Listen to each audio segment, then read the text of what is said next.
the dignitaries on the dais, Dr. V.D. Karat, Sri Rahul Karat,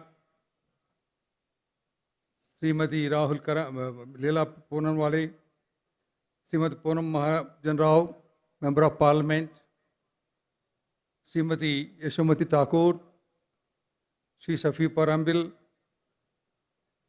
other dignitaries on the dais, distinguished guests, friends from media, thousands of my beloved students, good morning to everybody. My best wishes to all of you from the state of Andhra Pradesh and the Chief Minister of Andhra Pradesh, Mr. Chandrababu Naidu. I am extremely happy and privileged to be here to say a few words about women empowerment in the Bharatiya Chhatra Samsad.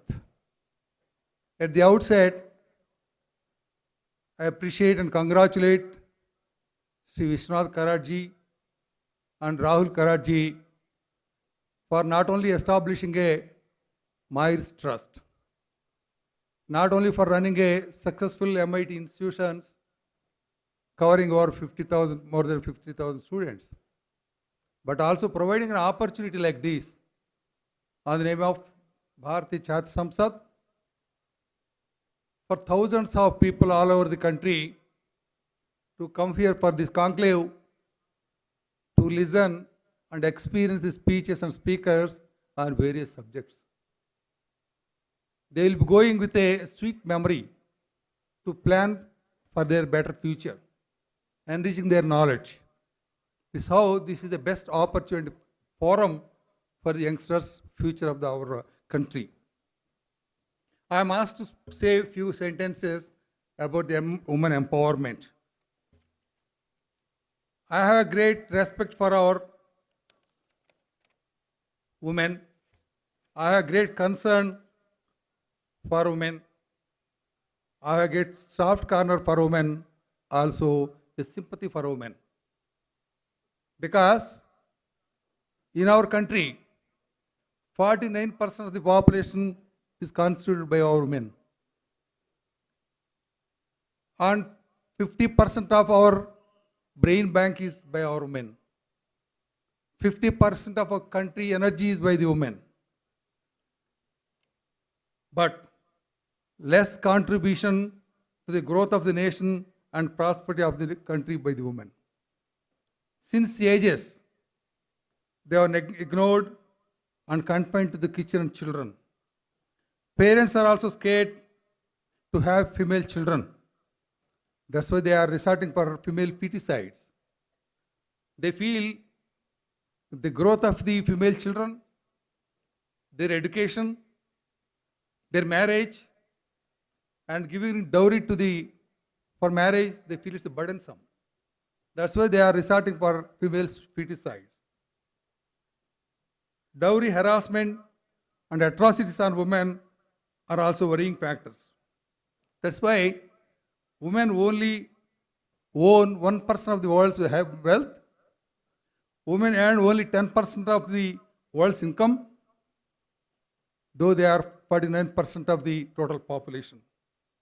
It has taken 50 long years to reach double from 4.5 to 9% women representation in parliament. Present 16th Lok Sabha has only 11.2% women parliament members, that is 62 in number. So now is the time to think of the empowerment of women. The empowerment of women means making women economically, socially, politically independent, self-reliant, making them to face any difficult situation. They should participate in developmental and political activities and decisions. Key factors for the success of the empowerment, that is making them political interest. We have to make them to have political knowledge. and we have to encourage them to participate in the politics. And they have to have political trust. And before that, we have to change the mindset of the men to encourage and empower the women. Constitution and governments. Constitution of India has provided many articles and also empowered the states to uphold the human rights and to improve the socio-economic status. Government of India enacted 24 legislations to protect women against gender discrimination, violence, and atrocities, and also to prevent child marriage, dowry, and rape, etc. National policy of women is enacted, and also National Women's Commission. They have empowered all the states to have State Women's Commission, but all the things, though they are established, the functioning is not up to the satisfaction. That is a worrying factor. For economic growth, many programs like Rashtriya Mahila Kosh, Mahila Samruddhi Yojana, Bharati Mahila Bank, etc.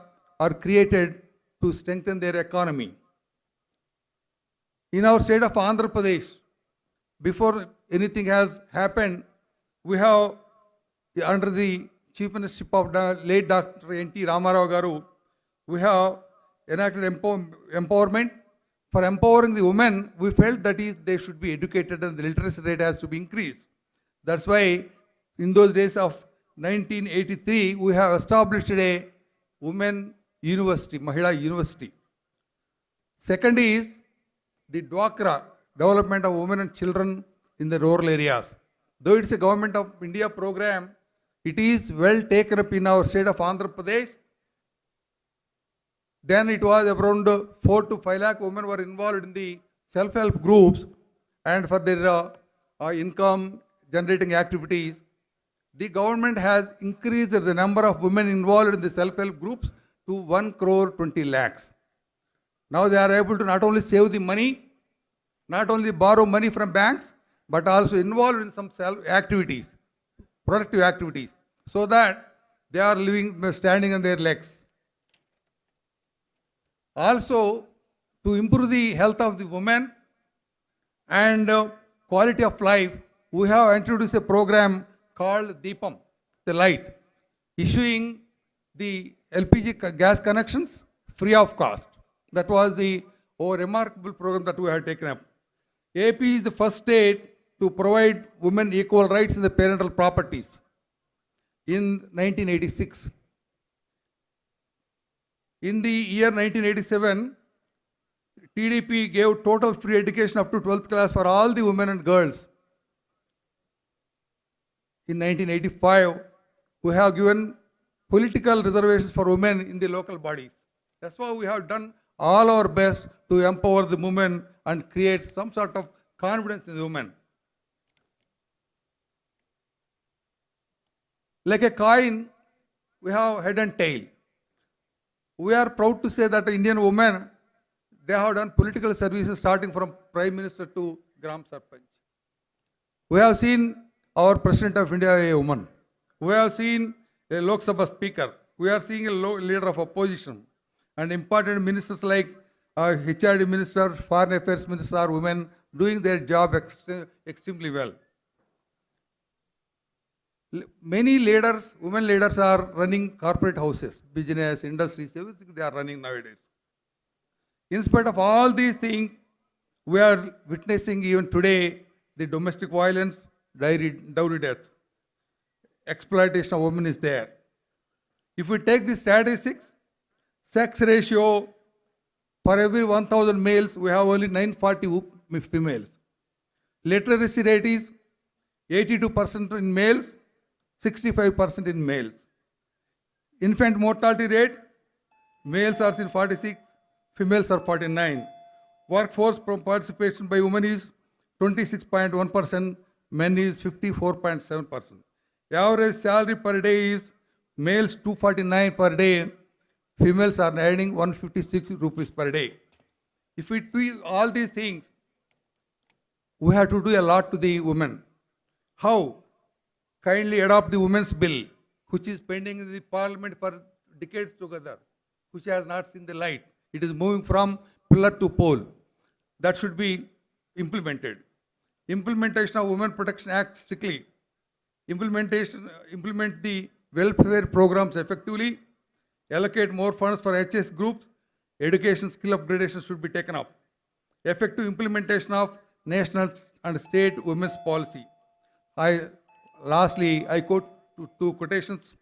One by Jawaharlal Nehru, the former Prime Minister, said, "If you educate a man, you are educating an individual. If you educate a woman, you are educating the whole family."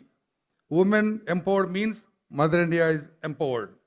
Finally, Swami Vivekananda said, "There is no chance for the welfare of the humanity unless the condition of women is improved. It is not possible for a bird to fly with one wing." I tell my experience. I had my first child when I was doing my house agency. My wife delivered in a hospital. We were staying in a rented house. Knowing that I had a first female child, my house owner came and said, I'm sorry, Ra, I pity you for having a female child." Then I said, "You don't have to pity my child. I don't discriminate between a male or female. My child is going to be a treasure for me." Likely, my daughter is now a gynecologist running a pharmaceutical company. So every parent should think a male, female equally for them. They are the treasure of the country. We should encourage them and empower them for a prosperous India. Thank you very much.